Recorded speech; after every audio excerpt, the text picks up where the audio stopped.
ಮರಾಠದ auto driver ಅವನು. ಅವನು ಹಿಂಗಡಿ ಸತ್ಯಾತ್ಮ ತೀರ್ಥದ್ದು ಇದು ಬರ್ಸೇನು ಅವನು. ಅದು ಬರ್ಸಿದಾದ ತಕ್ಷಣನೇ ಮಾರ್ನಿಂಗ್ ಲೋನ್ ಸೆಕ್ಷನ್ ಆಗಿದೆ. 3 ವರ್ಷ 4 ವರ್ಷ ಆಯ್ತು.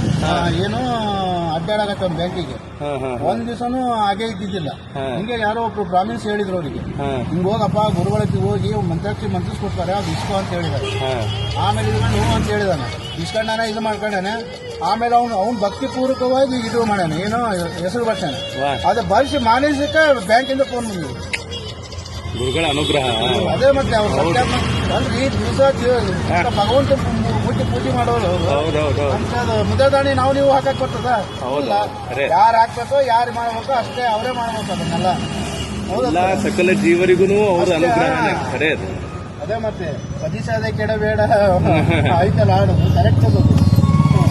ತುಂಬಾ ಥ್ಯಾಂಕ್ಸ್. ಭಜಿಸದೆ ಕೆಡಬೇಡ ಹುಚ್ಚು ಮನವೇ ನೀ ಭಜಿಸೋ ಸತ್ಯಾತ್ಮ ಗುರುಗಳ. ಭಜಿಸದೆ ಕೆಡಬೇಡ ಹುಚ್ಚು ಮನವೇ ನೀ ಭಜಿಸೋ ಸತ್ಯಾತ್ಮ